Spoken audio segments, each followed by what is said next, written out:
งั้นเรา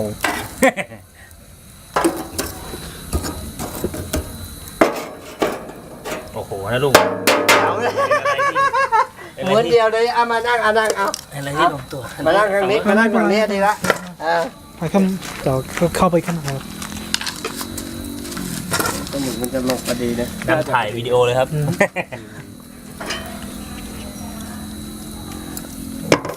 อันนี้ไทยแลนด์โอลี่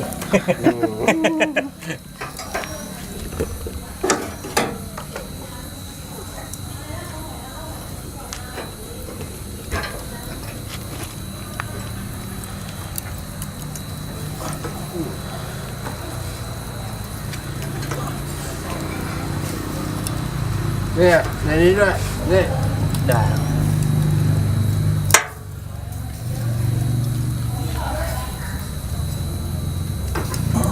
ม้วนเดียวเลย ป๋าให้อะไรมันอ่ะ ไม่ได้ให้มันไม่ได้อะไรกินหรอกไม่แมวกุ้ง พอดีเพิ่งได้วิชามาจากอัมพวา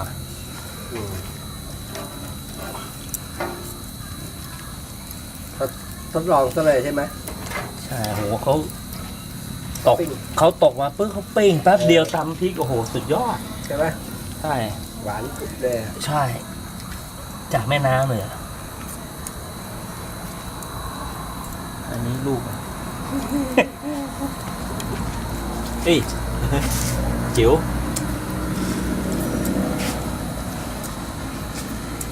จบ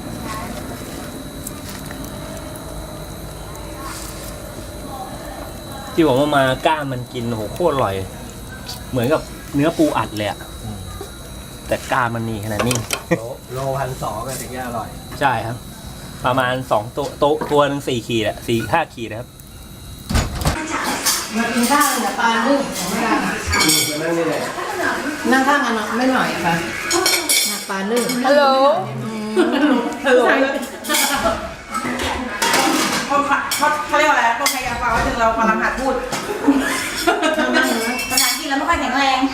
ฮัลโหลไม่ได้บอกเลย อ่อนแอมาก ฮัลโหลบ๊ายบาย ไอ้บ้านสู้นะไอ้วะ กดตู้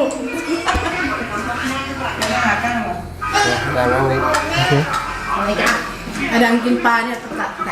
ตักได้ป่ะเอาเรื่อง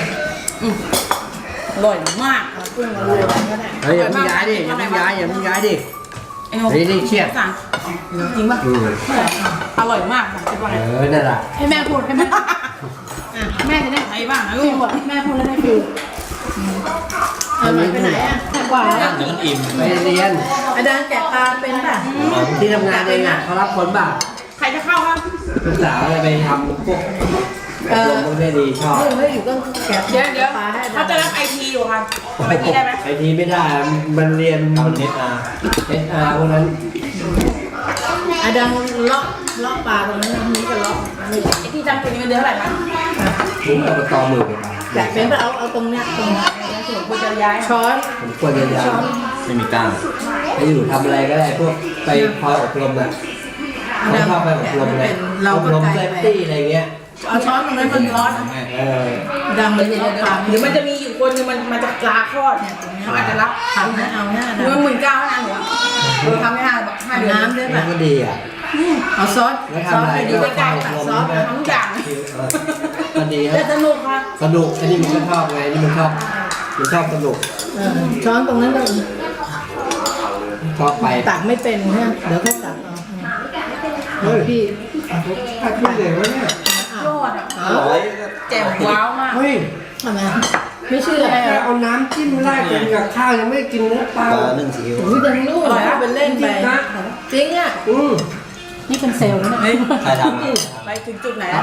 เอากุ้งป่ะ เปิดร้านเลย เอาหัวไม่ได้เลย เอาจริงลองกินนี่นะ ลองแล้วกินหมดแล้วเอาตัวนี้เลยเหรอก็แบบนี้ไงอาดังก็ตักเองแล้วกัน นี่ข้าวน้ำกินเดี๋ยวไปกันละข้าวปุ๊บ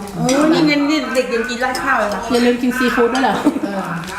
นี่เอากระดูกใส่นี่จานใส่กระดูกไม่มีใครเล่นปูเลยไม่มีใครกินปูเพื่อนเราเลย กินดิกินเยอะ มันต้องวนลูปไปไง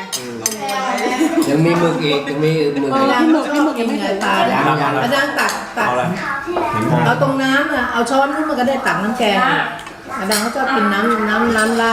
ดปลาตักก็เองเลย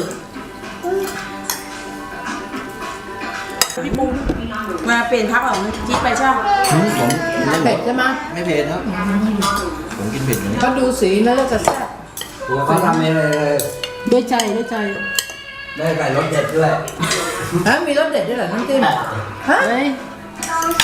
รสดีอ่ะ น้ำจิ้มเนี่ย แม่ใส่รสดีเหรอ คนนะคะ นั่นลูกเขาแม่ใส่ ราดเลยครับ ไม่ใช่ของว่าป้าใส่ของว่าป้าใส่ของว่าป้าใส่ ปลาอร่อยไหม มันต้องอยู่ที่คนล้างปลาด้วยนะเนี่ย นี่ ชมตัวเองใช่ไหม ใช่ไหม อาดังเอาตักถึงป่ะเลาะเอาค่อยๆเลาะลูก โอ้ยทำไมได้ถึงวะ ปลาหมึกมันไก่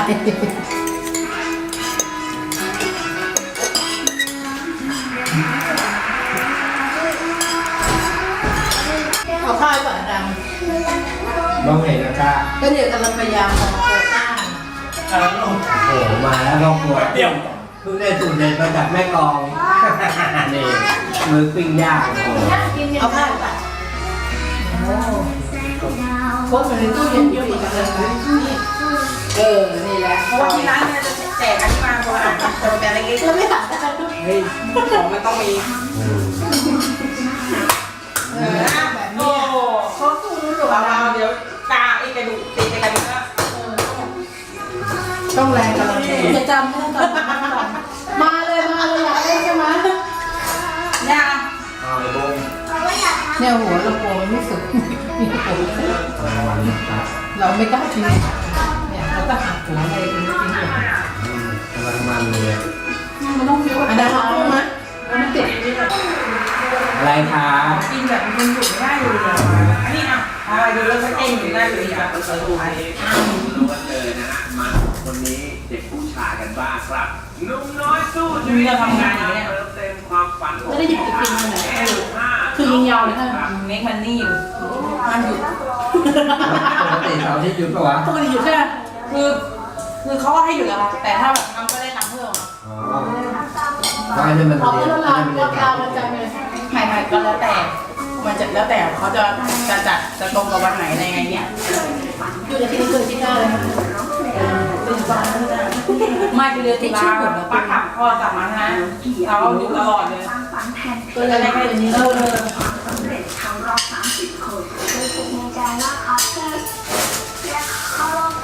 ไม่ใส่จาน ไม่เป็นไร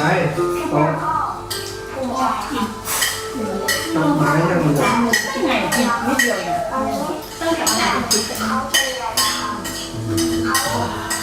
ใต้นะ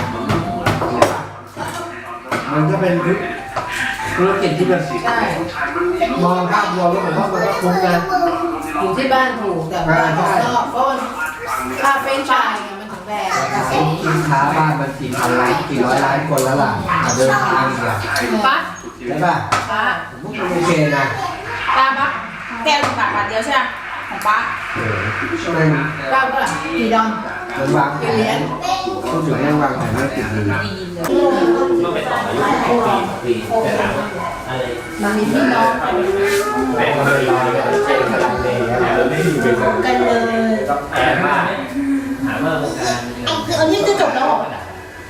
แล้วใครยิงใครอ่ะเนี่ยยิงเจี๊ยบเหรอเนี่ย ไม่รู้ใครยิงอุ้ยใครเป็นคนยิงนะเหลือแค่50,000เหลือ500,000เงิน ใครแย่งซีน มันก็ไม่ถึง เนี่ยผมมีคือ รวยมากสนใจ ไป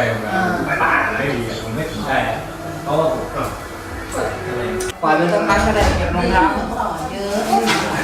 สงสารปล่อยมันหน่อยไม่ได้ออกไม่ว่า กินข้าวยังอ่ะ เราออกแล้วลูกไม่บอกเนี่ยขอให้ตัวนึง โอ้เอาตอนโตมาก ไหนแต่สวย แล้วก็ช่วย บอกด้านลูกที่ใครสวย ขอ เอาว่าสวยเปล่าคะ แล้วก็ดูไม่ดูให้ น่ารักด้วยอยากได้เห็นแล้วไม่ปล่อยให้เป็นต้นแล้วหรอไม่เอาแล้ว ต้องหาข้อการด้วยนะ เด็กทาน เขาเป็นข้อเดียวกันไม่ได้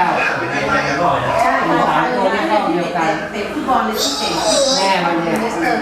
จริง เฮ้ยใคร เฮ้ยดูเขาเขาไม่น้อย เดี๋ยว ไม่น้อยตอนนี้คุยเล่น แค่ไหนแล้วต้องได้ใช้เลยถ้ามันจะหลอก อย่าให้ยืนลงเลยผู้หญิงเขาเลยผมบอกเลย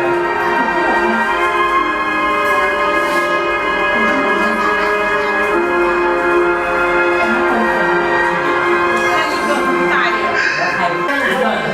แล้วรูปอะรูป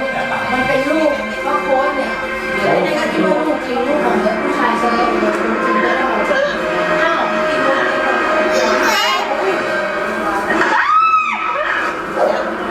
นี่คือบางทีที่จะฆ่าตัวตาย เขาของคนที่เขา เนี่ยข้าวเร็วเจชอบ Yamaha QX ใหม่ เพราะไม่จับเจ สวย ฟังก์ชันไม่ได้ สไตล์ก็โดนใครบอกว่าสไตล์อะซื้อไม่ได้ Yamaha QX ใหม่คิวไหนก็สไตล์มัน แต่วันนี้หลวงมกราคม2562 บอกพี่จอยพูดกับผมไม่เป็นแล้วมันพูดแบบไหนพูดเหรอเจลไปไหนเนี่ยเ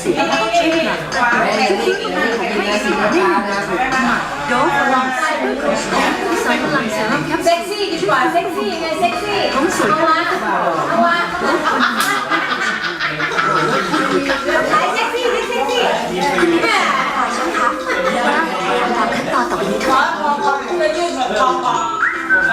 อาใครสวยยกมือขึ้นจะยากให้ได้กดช่วยเล็กๆสวยที่สุดเลยใช่ไหม รักการทำอาหารไม่ใช่เชฟ เฮ้ยหนีเข้าไปติดผมตายโดนยิง อันนี้โฆษณาใหญ่แต่ถ้าเอ็กซ์ไซส์เขายังพวก ยาวเนี่ยคนเป็นคนนั่งเบียด ท่านี้อยู่ได้ไงการเวลนี้มาเยอะเวลดิสตี้อยู่ได้ใช่ไหม เขาเหรอ เดี๋ยวนี้มันไม่ได้ใช้หมดท่านี้ออกกำลังกายขาท่านี้ออกแขนท่านี้ออกหลังท่านี้โปรเฟชชั่นอลเมื่อก่อนนะออกไปเลยแต่ไม่ให้ผมอะไรโปรเฟชชั่นอลโอ้ดีนะ โอ้สวยในหมุนตัวที่หมุนตัวเบาๆอ้วกเซ็กซี่ไงเซ็กซี่ไงโอ้ย ความสนใจเป็นอย่างมาก และเป็นคดีที่มีรูปคดีซับซ้อน หลักฐานชิ้นนี้อาจเป็นกรณีส่งผลใหญ่ต่อรูปคดี อ้าวแม่แย่งแม่นั่งอะลูก เพื่อความเป็นธรรมต่อทุกฝ่ายศาลขอรับหลักฐานชิ้นนี้ไว้พิจารณา นวดแม่นวดไอเด็กนี่หน้าตาดีมากนะเก่งมากเลยโอ้ย ก่อนซ้ายหน่อยซ้ายหน่อย ไหนนวดไหนโอ้บอกไม่ให้แม่นวดใหม่นวดใหม่ผมช่วยเป็นใหญ่เลย ดีเลยดีเลยพอไม่เป็นไรไม่เป็นไรอ๋อจะเหยียบหลังเดี๋ยวก่อน แล้วเหยียบ ปล่อยใช่น้ำหนักกำลังดี อ๋อมีคนนึงเหยียบ เฮ้ยหลังเลยเหรอ เหยียบเลย ลูกเหยียบดีมากนะ นอนไม่ได้เลย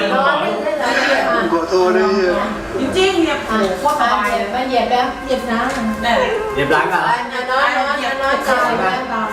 เอาไปเหยียบเลยไปจัดมาหน่อยจัดมาหน่อยแล้ว ไหนตรงไหนยิงที่ไหนเอายิงตัวตายเหรออ๋อกำลัง ยังแบบนี้ เงินแบบมันกำลังดี ใช่ นี่จะยิงตัวตายอ้าวไม่มีกระสุนเหรอกระสุนไม่มีกระสุนไม่มีเอากระสุนออกแน่เลย เอาไปดีเอาย่าเหยียบนี่ดีจะเหยียบแม่เข้าคิว รู้ไหมนี่เป็นคนยิงใช่ไหมใช่ป่ะเนี่ยคนนี้เป็นคนยิง ขี่กันน่ะ ไม่เอาเหมือนนี่ตัวนี้เป็นคนที่เป็นคนยิงเลยมันเอากระสุนออกไอ้หลานมันเอากระสุนออก เดี๋ยวมันจะท้องนะทำไม เจ้าของเรื่องอะไร เอามัน ไม่ได้หรอแม่ลูกกัน เอาไม่ได้เหรอเอาได้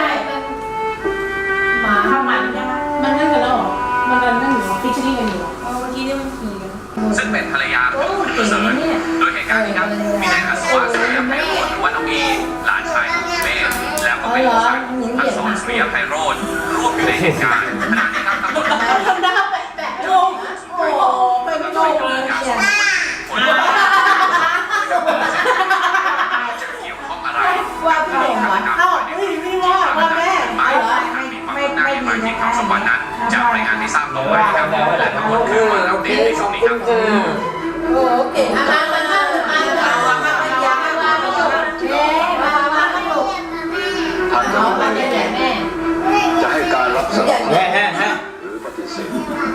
อ๋อนี่อยากเย็นแล้วแม่สบายดีไหมอะไรไปเจอขนมตกวะ เหรอแมว จะอะไรบ้างโอ้ยตอนไหนก็ไปเจอกันใช่ไหม เจอตรงนี้แหละ เจอนี่แล้วก็ โอ้ยเดี๋ยว อ๋อเราก็ไม่เจอกันแล้วอุ้ยนี่ลองนี้ รายการ เฮ้ยเอาไปเพิ่งเดี๋ยวก่อน ทั่วไป หนึ่งรับแปดจับก่อน เยอะเลยอย่าพูดเยอะเลยดูไปเขาไม่ชินงานกับเด็กหมากับเด็กนี่เขาบอก หนึ่งหมู่ภารกิจสี่รายการเรียลลิตี้ถูกรายการแรกและ ไม่ได้เราให้ไปที่ก่อน เด็กหมากับเด็กนี่เขาหลับนะ มีใครรู้จักกันมาก่อนมาทำภารกิจสุดท้าทายร่วมกันในสถาน วา การณ์ ไปให้มัน ลูกชุบ เนี่ยไอ้วาเร็ววาเฮ้ยอะไรมึงเนี่ย บงเตือนหน่อยสิ ไปละบายบาย see you โอเค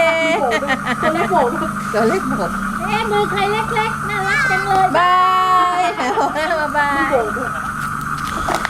ไปเลยถอยท้ายก็ได้ถอยไม่ได้ ถอยท้ายกลับมาได้โผล่กันใหญ่ บ๊ายบายว่ะ see you แม่โผล่กันใหญ่พรุ่งนี้ไม่ได้ไปโรงเรียนนี่นะหยุดอีกวันยาวเลยโอเค มือเล็กนิดเดียวบาย